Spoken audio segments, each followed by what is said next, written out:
the kiss of death to the kiss of life, Judas wept. Judas went to the leading priest and said, "How much are you to betray Jesus into your hands?" And they agreed to pay him 30 silver coins. And immediately Judas began to scheme and look for an opportunity to betray him.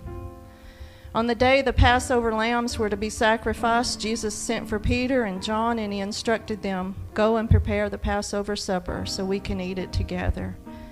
Jesus knew the night before Passover would be his last night on earth before returning to the Father's side. And all throughout this time with his disciples, Jesus had demonstrated a deep and tender love for them, and now he longed to show them the full measure of his love.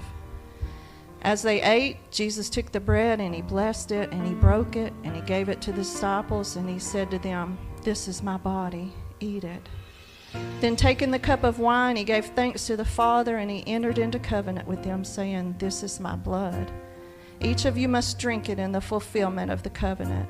For this is the blood that seals the new covenant, and it will be poured out for many for the complete forgiveness of sins.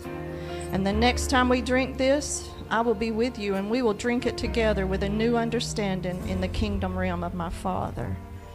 Then Jesus was deeply moved into his spirit, and looking at his disciples, he announced, "I tell you the truth, one of you is about to betray me, the one I give this piece of bread to after I've dipped it in a bowl."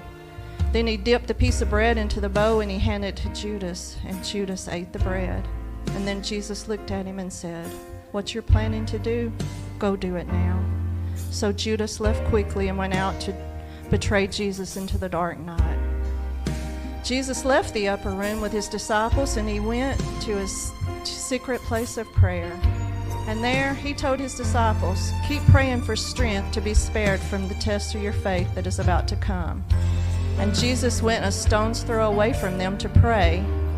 And when Jesus had finished praying, he got up and he went to his disciples and he found them all asleep. And he said, "Why are you sleeping?" And no sooner than he had finished speaking when suddenly a mob approached, and in the front of the mob was his disciple Judas. And he walked up close to Jesus and he greeted him with a kiss and to give the religious leaders a sign. And Jesus looked at him with sorrow and said, "A kiss, Judas? Are you really going to betray the Son of Man with a kiss?" And Judas hung his head and backed away. Pilate, wanting to release Jesus, tried to convince them that it was best to let Jesus go, but they screamed out over and over, "Crucify him! Crucify him!" And a third time Pilate asked the crowd, "I haven't found one thing that warrants a death sentence." But the people screamed out at the top of their lungs, "Crucify him!